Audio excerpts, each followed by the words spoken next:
lagi dalam dialog menarik podcast Bongkar Abis. Kali ini kita kedatangan tamu yang lagi top jadi selebritis, Mas Eros. Wismon Sianipa. Seperti biasa kami berdua, Mas Eros dan saya, akan memandu perbincangan ini. Kita langsung saja nih, Mas. Dan Senin kemarin sampean diperiksa. Ada 97 pertanyaan. Iya. Terlalu banyak untuk kasus yang sedemikian sepele. Iya. Ada kira-kira untuk sedikit apa aja dari 97 itu apa yang satu pertanyaan penting, yang kedua pertanyaan paling konyol? Wah, yang paling penting tentang metodologi itu saya tolak jawab karena saya khawatir bahwa saya nggak bisa membumikan ke orang yang nggak paham di bidang itu. Ya, jadi karena latar belakangnya SHMH, ya bukan domainnya di bidang ini, saya khawatir saya bahasakan nanti menjadi mistranslasi atau mismatch, ya, nggak cocok nanti bahasa saya. Yang kedua, yang paling kurang mengenakan adalah otoritas Anda meneliti ini, gitu. Jadi seolah-olah peneliti itu perlu otoritas jika untuk meneliti objek penelitian tertentu, gitu. Itu yang paling konyol itu sih, Mas. Oke, satu lagi, yang saya dapat info bahwa pemeriksaan itu bukan di Direktorat Pidana Umum atau Pidana Khusus, tapi di Direktorat Keamanan Negara Mabes Polri. Itu betul? NIT Kanit, Komnek, Kamnek, Keamanan Negara. Itu di dalam DTP itu kalau nggak salah. Ya, artinya kan ini jadi bukan soal murni pidana tuduhannya pidana pencemaran nama baik, fitnah, tapi sudah keamanan negara. Apakah ada pertanyaan soal keamanan negara? Ada, bukan, nggak ada. Cuma itu sempat juga keberatan juga tim lawyer kita. Kenapa ini diperiksa di Kamnek? Apakah ini berkaitan dengan keamanan negara? Dan mereka bilang enggak, ini semua bisa juga masalah-masalah yang lain juga di situ. Itu alasannya sih. Alasannya dari penyidik yang memeriksa saat itu. Jadi itu indikasi awal ya. Mas Eros, gimana menurut Mas Eros nih sebagai pengamat politik ya?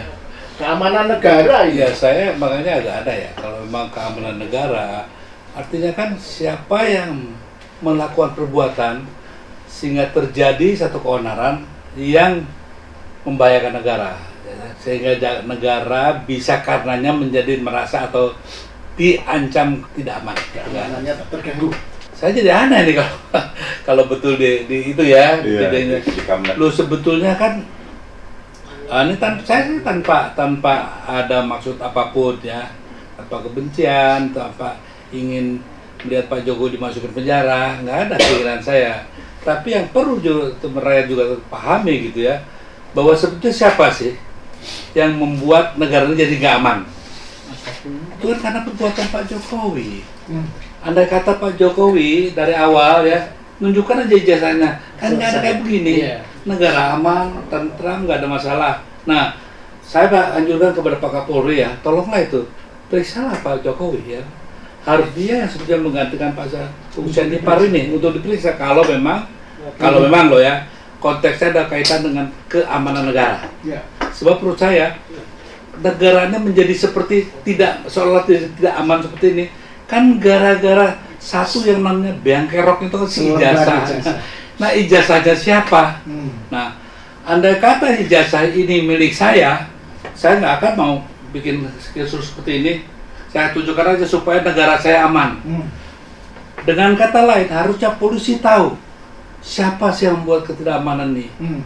Bu Sianipa atau Pak Jokowi. Kalau memang itu loh ya pintunya ya. Jadi saya hanya merespon apa yang tadi dikatakan. Kembali ke Bung Sianipa. Jadi ini proses ini kan sudah berbulan-bulan ya. Dan seingat saya, Bung ini kan lebih masuknya ke skripsi sebenarnya kan, sebagai pakar IT, pakar digital ya. Nah, mungkin bisa di flashback ya, semacam juga direfleksikan setelah kasus ini berjalan sekian lama, dan Anda begitu disibukkan diperiksa dan sebagainya. Kira-kira menurut Anda kasus ini arahnya kemana? Kalau menurut saya, prediksi saya ingin membungkam ini, gitu, bahwa Pak Jokowi tidak akan pernah menunjukkan ijazah aslinya. Saya pikir begitu apapun mekanisme atau skenario yang mereka siapkan, menurut saya itu. Supaya Pak Jokowi nggak perlu menunjukkan. Iya. Ya, tapi kan secara logika hukum dan logika norma sosial aja lah. Orang yang ingin menghukum kan pencemaran nama baik, fitnah kan harus substansi kasusnya ditunjukkan dulu, seperti yang Mas Ros tadi bilang. Ketika bukti ijazah aslinya ada, baru orang-orang yang mempersoalkan dihukum. Nah, mungkin di flashback kira-kira apa yang membuat Anda yakin bahwa kemungkinan besar Jokowi tidak punya ijazah itu? Ya, pertama, indikasi pertama ya, Bang ya, bahwa seorang Dirtipidum pun tidak berani memegang ijazahnya Jokowi dan menunjukkan kepada publik. Itu indikasi kuat itu kepada rakyat bahwa ijazah itu bermasalah gitu loh. Karena kasus-kasus lain dengan enteng semua bukti itu disajikan di depan mejanya, mereka melakukan konvers dan difoto-foto oleh wartawan. Nah, ini adalah special case bahwa tidak ada satupun bukti analog atau paper atau dokumen-dokumen yang real, tetapi apa yang ditampilkan justru sebuah citra-citra ya yang ada di monitor belakangnya, ya foto-foto. Jadi satu pun tidak ada bukti yang diklaim itu analog, yang diklaim itu disita dari UGM maupun SMA 6 Surakarta itu dihadirkan di depan. Itu indikasi yang paling kuat. Yang kedua, indikasi kedua ya itu bahwa tidak ada teknologi saat itu yang memproduksi lembar pengesahan secantik itu. Terutama kita temukan juga bahwa ada sebuah skripsi namanya Budi Darmito, ya, lulus tahun Oktober 1985, Fakultas Kehutanan UGM. Itu lembar pengesahan skripsinya masih pakai mesin ketik manual sesuai dengan teks ininya ya. Iya, sesuai dengan teks isinya. Sesuai dengan teknologi zaman itu, yaitu mesin ketik manual, Mas. Belum lagi bukti terakhir yang ada di akun X saya juga itu bahwa lembar form registrasinya atas nama Joko Widodo, di situ ada pilihan opsinya 1 diploma, 2 sarjana muda, 3 sarjana, yang opsi keempat itu profesi. Ternyata 3 kali itu ditanya, ya ada 3 pertanyaan berkaitan dengan itu, ya atas nama Joko Widodo itu membulati sarjana muda. Artinya kalau sarjana muda maka tidak ada skripsi. Maka hipotesis saya, analisa kajian ilmiah saya bahwa lembar pengesahan skripsi itu palsu, dia sesuai karena dia sarjana muda, registrasi sebagai sarjana muda. Berikut juga dengan transkrip nilainya. Transkrip nilainya itu mata kuliah wajib itu 88 kredit atau SKS, terus mata kuliah pilihan itu 34 SKS, maka total 122. Hanya 122 SKS, tidak mungkin sarjana. Kata angkatan saya saja di Teknik Elektro UGM tahun 88 ya, itu 160 SKS. Baru mengerucut, mengecil sampai saya tahun 98 lulus menjadi 144 SKS, dan itu pun masih berlaku sampai sekarang di UGM 140-an SKS. Gitu loh. Jadi bagaimana mungkin yang 122 SKS tersebut menyandang gelar sarjana kehutanan UGM? Sesuai dengan kajian ilmiah saya bahwa lembar pengesahan skripsi itu jauh melampaui teknologi saat itu.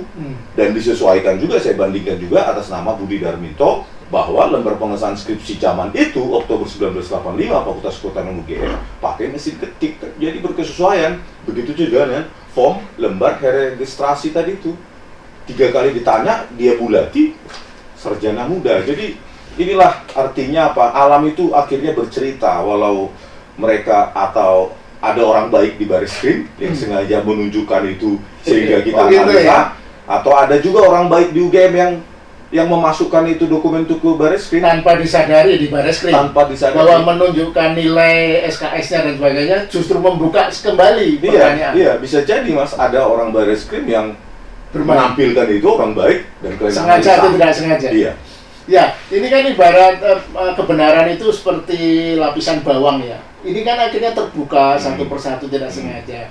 Nah, yang saya juga menarik ini ya, orang sebagai media ya, itu baru kali pertama saya rasa press conference kepolisian untuk kasus pidana yang begitu penting memancing rasa ingin tahu publik. Kok di press conference itu barang buktinya tidak ditunjukkan? Saya ingat tuh, kalau ada apa misalnya penyelundupan narkobanya ditunjukkan. Kemudian ada kasus geng motor, celuritnya Iya, ditunjukkan, ditunjukkan. uang palsunya ditunjukkan. Nah, ini untuk ijazah Jokowi kok sama sekali nggak ditunjukkan. Nah, Mas Eros, ini jadi gimana nih? Secara politis, ini kayaknya kepolisian ini cuma dipakai gitu, diorkestrasi untuk membenarkan. Ya gini, kalau kita nggak usah naik lah ya. Ini kan pasti Pak Jokowi juga mungkin ya berani ngelaporin segala gitu, pasti udah beres Pak, saya bereskan gitu kan. Ini nih saya sebagai saudara lah ya, mungkin senario nya kayak gitulah kira-kira ya. Beres Pak, nanti saya bereskan. Nah, yang satu dilupakan, pertanyaan sangat bodoh kayak saya ini ya. Ini, kalau ada anak-anak ditanya ibunya, ya, ibunya siapa? Ya, terus kamu dikasih tahu. Tapi bisa dilihat darah ibunya tuh yang kayak apa. Kita bisa DNA-nya bisa DNA-nya kan bisa diperiksa. Nah, sumbernya kan apa sih? Rahimnya ini kan ya. Nah, rahimnya ijazah itu apa? Kan skripsi. Tanpa skripsi lewat itu nggak ada ijazah. Nah, ada Pak ijazah tapi mungkin sarjana muda. Iya Pak, saya bilang sarjana yang dimaksud. Sarjana yang dimaksud. Iya. Jadi artinya gini. Kenapa jauh-jauh polisi mau Pak Jokowi silakanlah, yuk pegang situ, gitu. Tapi satu, sudah ada bukti-bukti satu mengenai heboh skripsinya dia saja, yang dibilang dosen bimbing enggak ngaku, tuh diganti dosen akademik, gitu kan. Terus juga anaknya yang katanya dosen bimbingnya itu, atau dekannya gitu ya, melakukan satu juga kata-kata, walaupun masalah huruf ya, OE dan U. Tapi kan bahwa itu sudah menimbulkan satu kehebohan luar biasa. Maksud saya dari jenjang yang namanya skripsinya saja, menurut saya sudah bikin heboh, gitu kan. Memang betul-betul dia menciptakan negaranya jadi nggak aman. Karena buktinya rakyat terbelah, ya. Ada yang bela, ada yang maki. Wah, kalau maki-maki Bung Rismon luar biasa, apalagi perempuan satu itu ya. Waduh, kalau ngomongin Bung Rismon itu luar biasa. Dia tidak mungkin bisa bicara seperti itu kalau tidak ada kasus seperti ini. Jadi siapa yang menimbulkan kasus ini? Ya si ibu ini kan, ya kan. Nah, si ibunya siapa? Ya kan, udah jelas kan. DNA-nya itu dari apa? Dari skripsinya tadi udah ketahuan. Ya, soal nama Sumitro atau Sumitro itu juga aneh. Menurut saya begini loh, mana mungkin orang yang bersangkutan mau menandatangani kalau namanya salah ditulis. Dan juga baru dilantiknya katanya loh ya. Waktu jabatannya juga waktunya tidak betul, ya kan. Jadi sebetulnya ini kan sudah menimbulkan ketidaknyamanan bernegara, ya. Karena apa? Satu, kenapa sih presiden memberikan contoh dong ya. Kalau begini caranya nanti banyak koruptor-koruptor yang nggak mau loh ya. Ini jangan jadi contoh nih. Wah, kalau apa saya lolos banyak orang memalsukan ijazah nanti. Pantesan perampasan aset tuh ya nggak jalan-jalan ini. Karena apa? Dilindungi. Negara melindungi perbuatan yang merusak dirinya, gitu kan. Nah, itu yang sebetulnya yang saya maksud di sini. Dengan saya hanya dengar keterangan loh ya. Jadi sebetulnya yang bisa kita minta kepada kepolisian untuk berpikir terbalik dong ya. Jadi coba pembuktian terbalik kita ini kan ya. Kalau memang Pak Jokowi buktikan dong ya. Punya ijazah, selesai. Satu. Kedua, buktikan juga bagaimana itu yang namanya skripsi itu ya. Karena hal ini juga bisa menjadi bahan kalau memang tempatnya itu nanti apa, keamanan negara ya. Rasanya itu faktor utamanya atau aktor utamanya kalau menurut saya. Ini hanya aktor pembantu ini. Kalau di film ini hanya figuran. Jadi kalau Anda memang ahli forensik hanya melototi skripsi ya. Kalau ijazah sendiri nggak sampean pelototi, artinya kan yang saya pahami memang Bung Roy Suryo itu misalnya yang dia periksa dia secara digital forensik itu kan kalau tidak salah adalah ijazah yang diposting oleh orang PSI itu ya, kader PSI. Ya kan memang itu, makanya kalau itu benar, kalau itu diakui oleh Jokowi atau kabar Baris Krim kepolisian bahwa itu memang ijazahnya sama dengan yang asli. Nah, kalau tidak sama, berarti kan orang PSI itu yang membuat keributan karena dia memosting ijazah yang bukan palsu. Jadi menurut Anda gimana? Apakah Anda juga ikut meneliti ijazah itu, ijazah yang diposting itu? termasuk Bang, tadi kan diributkan di media sosial bahwa diklaim bahwa ini punya Pak Jokowi dan asli. Tentu sebagai peneliti ya kita ingin mendapatkan jawaban lewat metodologi penelitian kita kan begitu. Itu kan jawaban kita seperti itu. Jika yang diklaim oleh Dian Sandi itu adalah asli, maka lewat metode kita malah berkata sebaliknya. Dengan instrumen seperti atau metode seperti ELA, error level analysis dan apa itu, deepfake itu mengatakan bahwa itu palsu. Jadi kita ingin peperangan ilmiah di dalam publik itu semakin banyak gitu, supaya orang nggak bisa sembarangan mengklaim di media sosial bahwa ini loh yang asli terus diterima oleh publik, ya itu asli karena kader PSI dan segala macam. Yang diributkan kan justru malah kok counter argumen ilmiah kami, maksudnya argumentasi ilmiah yang menjawab atau merusak klaim dari Dian Sandi Utama itu. Harusnya kan polisi menanyakan dari mana file sumber Anda, file image Anda itu Anda dapatkan dari mana? Itu harus dijawab dan itu tidak ada jawaban sampai saat ini. Dibiarkan berlalu begitu. Iya, dia kan mengupload berupa file image, sebuah file, bukan link, ya kan? Maka itu berasal dari mana dia? Dari HP kah, dari laptop kah, dan siapa yang memberikan itu harus dijawab oleh Baris-Krim. Dan sampai Jokowi ngasih dia. Iya, gitu loh. Dan anak itu udah diperiksa belum? Kader PSI. Sudah katanya 2 kali. Apa yang dihasilkan dari pemeriksaan dia? Oh, tidak ada informasi tentang hal masih itu. Gelap juga. Ya, siapa yang menyediakan file image itu yang diklaim dia asli itu dari siapa? Itu belum tahu sampai sekarang. Dan hanya dijelaskan oleh dari UGM atau dari temannya begitu, jadi simpang siur. Oh, jawabannya nggak jelas. Iya, originalitas dari file image tersebut kan harus dijawab oleh Baris-Krim. Ya, terus kami yang nggak ada mengubah apapun, bisa dibandingkan dengan misalnya ahli forensik di Baris-Krim, apa yang kami ubah? Nah itu kan ada undang-undang ITE-nya mengubah katanya segala macam. Apa yang kami ubah? Kami hanya menganalisa apa yang diupload. Itu terkait dengan skripsi ijazah yang diupload oleh kader PSI, dan lalu kami kaji juga di samping ELA dan lainnya, yaitu lintasan stempel itu Mas, nggak ada di atas ijazah hitam itu, harus ada kanal R, kanal merah itu di lintasan stempel itu, bukan hanya di ijazah hitamnya itu juga, bahkan saya analisa di part-part lain yang menimpa tinta hitam pun ada, kalau di bagian di dalam di luar jas itu kan ada tanda tangan, baru stempel. Ijazah yang lain ijazahnya diupload ini, Dian Sandi. Itu kenapa di atas tinta hitam pun stempel itu masih bisa kita deteksi warna rednya, gitu loh. Kenapa hanya di lintasan di jas hitamnya saja yang tidak ada? Nah itu secara digital itu sudah fake, gitu. Jadi kayaknya skenario awal mereka jadi gagal ya. Artinya pura-pura ada orang yang memposting ijazah asli, tapi ketika justru ketahuan banyak keanehan, mereka bingung sendiri sekarang. Jadi dugaan Anda selain ijazah yang diposting itu kader PS itu, Jokowi memegang ijazah lain nggak menurut Anda? Apapun yang dipegang saya kira palsu. Apapun yang dipegang. Karena saya berpegang terhadap lembar pengesahan skripsi ini, Mas. Bahkan di MIT saja yang advanced country, advanced technology itu pakai IBM Electric Typewriter masih di MIT, Massachusetts Institute of Technology. Belum ada pattern secantik itu, teknologi secantik itu. Tahun 85 itu ya? Tahun 85 Mas, ayo kita publik coba melihat skripsi yang tahun segitu. Coba kita lihat semua skripsi kita, ada nggak secantik punyanya Pak Joko Widodo nih? Skripsi saya yang 91 juga masih ketik. Masih ketik kan? 91 itu. Terus terkait dengan perbandingan yang baru saya baca secara detail, tonton secara detail itu, pengumuman Dirtipidum itu kan dilakukan perbandingan bukan hanya terhadap ijazah, tapi terhadap skripsi senior maupun juniornya Pak Jokowi.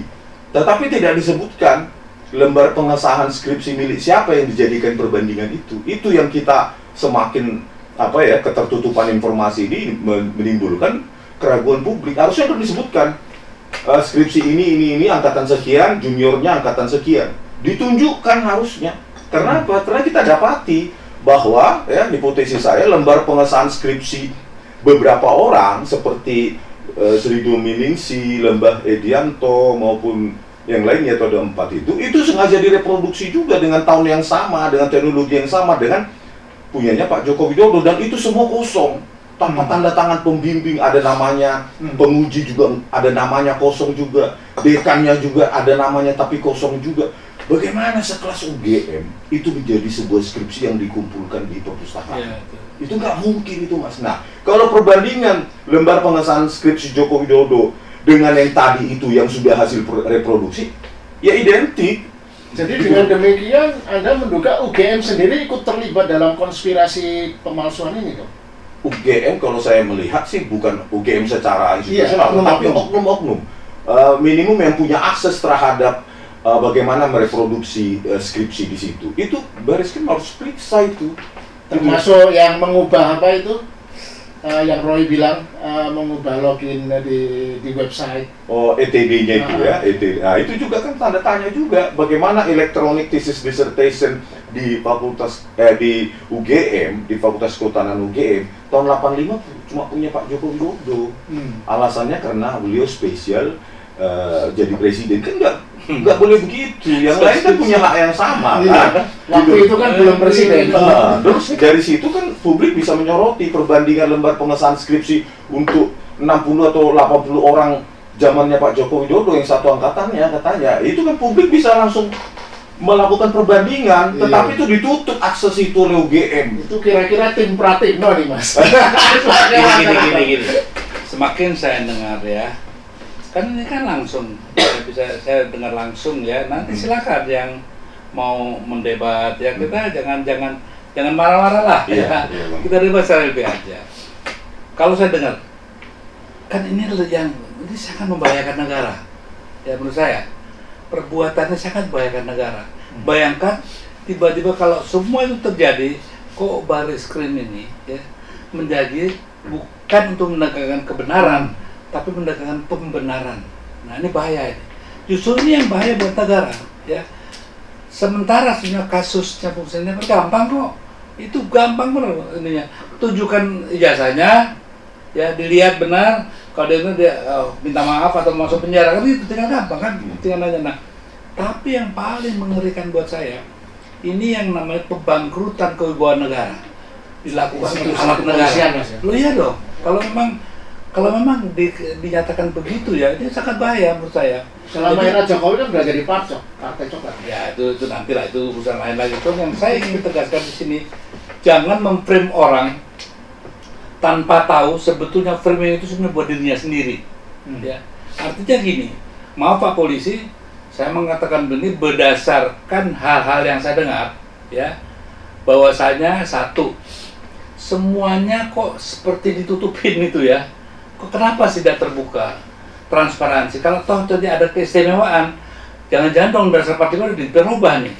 Bahwa di mata hukum kan semuanya sama kita ya. Iya. Jangan-jangan sudah dirubah. Apakah Pak Polisi sudah ada undang-undang dasar yang lain nih selain undang-undang dasar 45? Itu pertanyaan saya yang mendasar ya. Dan ini saya serius karena apapun namanya, beginilah. Pada saat banyak juga kan peraturan polisi itu nggak ikut ya dalam proses reformasi ya. Apa sih yang kita perjuangkan? Kan satu, clean government, good governance. Pada saat good governance, clean government sudah laksana, negara dalam bahaya. Itu yang namanya membahayakan negara. Jadi perbuatan, kalau tadi yang diuraikan, menurut saya berani untuk menyimpulkan ya, rasanya kok salah alamat ini. Kalau menyeret beliau ini ya ke kursi apa tadi itu? Penyelidikan ya, kesakitan. Targetnya memenjarakan 4 orang ini. Bukan tadi yang keamanan negara tadi. Oh, keamanan ya. Negara. Kok salah window ini ya toh? Ini salah window. Jadi kalau menurut saya memang yang harus didudukan ke pesakitan ya siapa sih itu? Satu dan institusi polisi lah ini ya. Makanya maaf ya, oknum polisi dan oknum UGM. Saya juga dengar ada mantan polisi juga ya yang masih kok. Jadi nggak semua polisi, jangan begitulah. Jangan semua polisi itu ya jelek, enggak lah ya. Ada juga yang bagus itu kan. Jenderal-jenderalnya juga banyak yang kontak saya dan mereka sangat punya integritas yang tinggi. Yang ini aja kan agak aneh itu. Apa sih gitu loh. Bung Ismon, ini menarik tadi yang soal diotak-atik ITD-nya itu ya. Jangan-jangan nanti Anda bertiga ini kan alumni UGM. Jangan-jangan harus dicek gitu, Pak. Jangan-jangan diotak-atik juga Anda punya apa dokumen-dokumen saja. Oke, tapi yang pertanyaan yang saya berikutnya begini, kan di sosial media lagi rame diposting dan itu dijadikan semacam dalih atau argumen bahwa Jokowi itu memang lulus dan punya ijazah, yaitu ini keterangan dari pihak dekan Fakultas Kehutanan. Anda nonton nggak video itu? Jadi kompas.com ketemu dengan mereka dan itu orang-orang dekanat, pimpinan dekan Fakultas Kehutanan memastikan dia menunjukkan dokumen gitu-gitu. Nah itu menurut Anda gimana? Baru-baru ini sih Pak, ya? Iya. Yang tahun 2002? Baru Pak. Oh gitu ya? Baru 2 minggu terakhir lah. Oh gitu. Jadi seolah-olah itu menjadi kartu truf bahwa Anda bertiga ini ngaco karena dekannya udah juga akhirnya bersuara. Tapi lagi-lagi, kenapa dekannya itu hanya menunjukkan sekilas gitu? Jadi itu bukan ada buku buku induk ya bahwa Jokowi mahasiswa sana dan sebagainya. Nah itu dekan yang ngomong gitu. Jadi menurut Anda gimana itu? Ya menurut saya tetap ya bahwa sajikan saja bukti-bukti itu semua difoto oleh wartawan kan. Terus jelaskan dong, seperti tadi dokumen registrasi, kenapa bulatannya sarjana muda, jelaskan. Kan, itu kan perlu dijelaskan, bukan hanya klaim sepihak. Iya Jokowi adalah alumni UGM Fakultas Kehutanan. Masalahnya, kalaupun itu benar, itu alumni mana? Sarjana muda kah? Atau S1 sarjana. Sementara registrasi bulatannya 3 kali pertanyaan itu, 3 kali bulatan itu sarjana muda. 3 kali pertanyaan itu 3 kali bulatan itu di poin 2 sarjana muda. Itu dijelaskan juga jelaskan juga oleh dekan Fakultas Kehutanan harusnya Dr. Sigit Sunarta. Berikutnya juga transkrip nilai. Jangan-jangan tuh jahil Mas, sengaja jadi tampilkan untuk kasih tahu ke orang, ini loh sebetulnya ini ada ginian nih gitu kan. Siapa tahu ya. Teori konspirasi itu ya. Jadi kan memang ada teori konspirasi bahwa Jokowi ini karena dia pemain politik, dia sengaja memanfaatkan isu ini untuk playing victimize ya, untuk agar dia terus populer di media sosial. Tapi ini teori konspirasi ini nggak masuk akal ya, karena kelihatan sekali urusan ijazah ini tampang Jokowi sangat kelihatan kusut ya, tidak serileks biasanya. Nah kira-kira menurut sampai ya setelah pemeriksaan akan ada diperiksa lagi dan kira-kira endingnya arah kemana nih? Kita kayaknya udah sama kesimpulannya bahwa ini urusan politik ini. Bukan urusan ijazah, politik untuk melindungi kejahatan Jokowi. Iya, kalau endingnya saya nggak tahu Mas. Yang pasti saya harus berpegang pada prinsip-prinsip ilmiah dan prinsip-prinsip ketatnya birokrasi akademik di UGM. Karena saya mengalaminya dan UGM itu secara administratif itu sangat ketat. Saya sendiri sering disuruh ngeprint ulang oleh dosen saya salah titik. Misalnya dosen saya Profesor Dr. Adi Susanto. Saya nggak kasih titik prof, titik, doktor, DR, titik, itu aja saya suruh ngeprint ulang.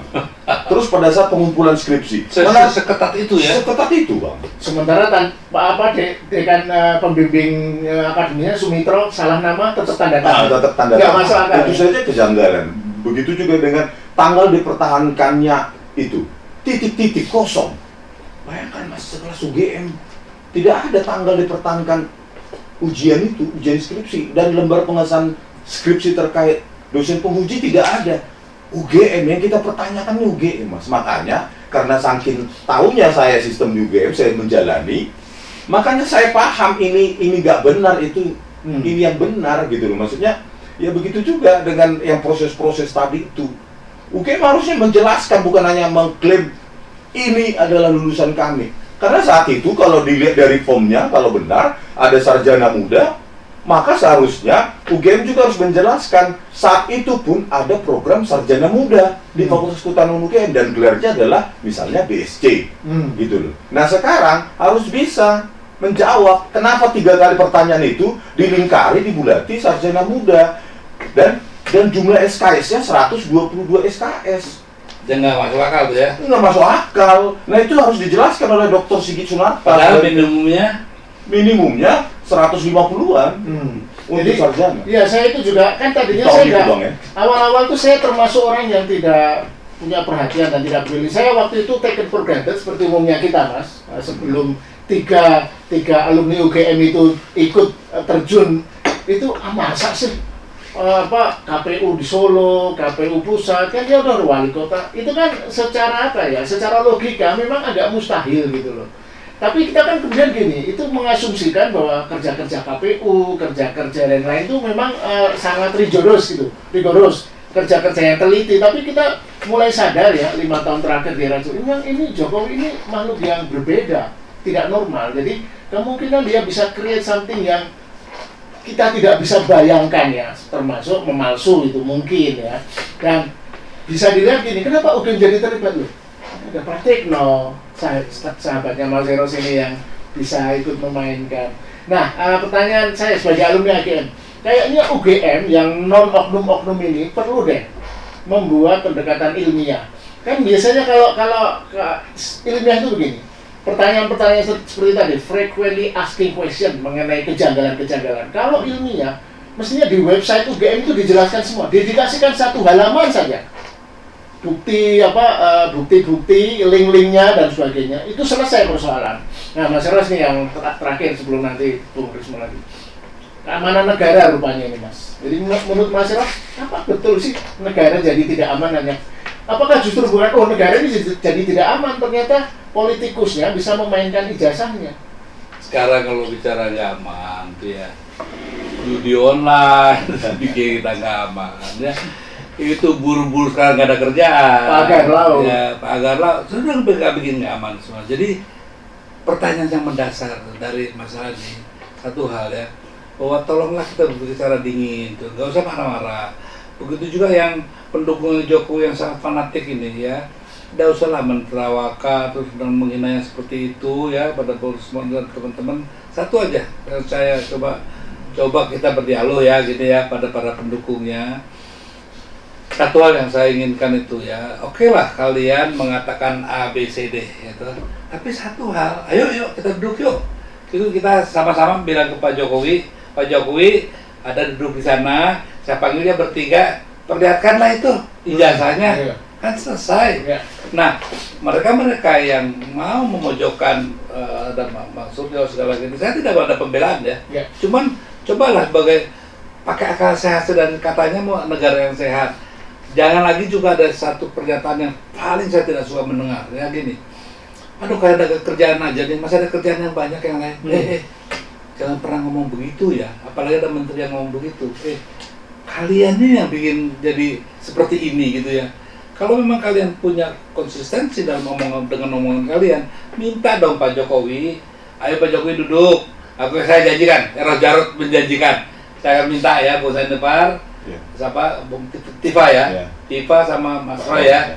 Saya ada yang nenteng deh, kita bertiga duduk, Pak Jokowi duduk, tinggal tunjukkan semua kamera ke sana, ya kan? Kalau itu sudah terjadi, nah saya deh nggak usah pakai pengadilan ya. Roy, lo salah lo, itu udah datang, lalu minta maaf, lo masuk penjara, kan itu tidak gampang kan? Kan selesai sudah, negara aman, kita kerja lagi, kita berkonsentrasi untuk supaya gimana buruh tidak ada lagi yang di PHK gitu, dan bagaimana kita juga nanti nih belum lagi nih isu nyamuk lah apa segala masih banyak ya. Jadi cobalah jangan ditutup-tutupi ya, jangan banyak. Kenapa pemerintah atau institusi yang seharusnya dapat kredibilitas kehilangan kredibilitasnya? Ini satu hal yang sangat membahayakan negara. Karena itu yang penting sekarang. Bung Rismon, pertanyaan terakhir ini. Menurut Anda, kira-kira ending kasus ini gini, ada good scenario ending, mid atau worst scenario. Jadi kemungkinan ada nggak misalnya penyelesaian secara non hukum? Itu tergantung niat baik Pak Jokowi ya, dan seharusnya itu sudah dilakukan juga jauh-jauh hari sebelumnya ketika Bambang Putri itu di proses hukum di pengadilan. Harusnya sebagai seorang negarawan saat itu harusnya ini dia sudah kalian ini silahkan diuji oleh pihak siapapun. Bahkan serahkan lagi aja ke UGM, saya tidak butuh lagi kalian pajang aja itu di sebuah tugu di UGM sana. Bagus. Itu bukti keterbukaan bahwa itulah jiwa kenegarawanan orang. Nah akibatnya itu selanjutnya ya saya menonton juga dengan Pak Bambang Tri yang beberapa podcastnya itulah yang memancing saya. Baru saya buka juga konversinya Pak Dr. Sigit Sunarta, Fakultas Kehutanan UGM, terus saya pelajari tahun 2022 ya, kalau nggak salah, 27 juga sudah 2022, terus saya pelajari frame demi frame. Nah terus ketika diintipkan lembar pengesahan skripsi, tak di situ informasi karena saya ya termasuk orang yang cukup lama belajar komputer tahun 94, ya saya masih menggunakan komputer jenis prosesor rendah, jadi saya paham input dan outputnya, dan itu pasti tidak mungkin tahun 1985. Enggak, kalau boleh ya.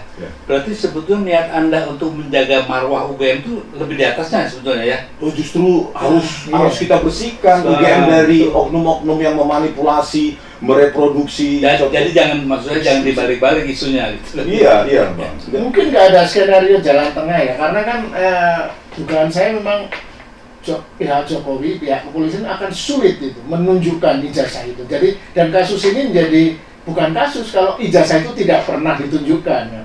Ada nggak jalan tengah? Oke, Anda ditemukan dengan Jokowi damai, nggak usah diangkat lagi, tapi Anda juga dicabut kasusnya. Maaf, nggak usah dijawab. Saya akan menjawab. Ini bukan masalahnya usianya bangsa, ini masalah bangsa Indonesia. Enggak, saya tanya skenario itu mungkin nggak? Kalau saya jawab, iya bener Bang Eros. Ini masalah kita semua loh. Ini yang kita pertanyakan bukan saya, ijazahnya Bang Lukas atau ijazahnya Bang Eros ya. Tetapi ini ijazah dari seorang presiden 2 periode yang akan dicatat lembaran emas negara Indonesia. Ini orang sangat penting justru. Ya, jadi ya kita berikan perhatian dan kajian waktu itu karena Pak Jokowi ini orang spesial sebenarnya. Untuk apa saya meneliti jasanya seorang menteri? Nggak ada gunanya. Kalau dia yang moral bangsa itu kan ijazahnya nggak penting ya. Nggak penting, iya. Masalah cuma nggak punya ijazah. Dia kan tiang moral bangsa selama 10 tahun, gitu loh Bang. Jadi ya saya sebagai peneliti berkewajiban menjawab pertanyaan publik. Nah kebetulan ya lewat penelitian saya hasilnya fake, dalam bahasa Indonesia palsu. Gitu ya, itulah yang saya sajikan. Kalau saya ingin jadi komisaris mungkin saya bilang aja otentik atau asli. Belum ada telepon itu ya? Enggak, kalau memang saya ingin menjilat Pak Jokowi ya berdasarkan riset saya ya secara ilmiah saya katakan itu asli gitu kan, itu aja. Tapi kan saya harus pegang ini bahwa ini bisa dipertanggungjawabkan, sains itu repeatable dan lainnya. Oleh karena itu ditambah lagi dengan tadi itu yang baru saya katakan tadi bahwa bulatan sarjana muda, jumlah SKS 122 SKS, itu kan semakin memperkuat apa yang menjadi kajian ilmiah saya. Bukti-bukti kepalsuan semakin menumpuk ya. Ya sayang sekali waktu kita terbatas, jadi kasus ini Mas Eros dan Bung Richmond, ini menjadi ujian bagi kita. Bangsa Indonesia ini bangsa yang cerdas, bangsa yang smart, atau bangsa yang tidak smart. Karena bangsa yang smart itu bisa menyelesaikan kasus rumit secara sederhana. Tapi kalau itu bangsa yang bodoh, kasus yang terbiasa sederhana jadi rumit di negara ini. Betul. Jadi terima kasih. Tolong jangan lupa subscribe dan komentar. Kita akan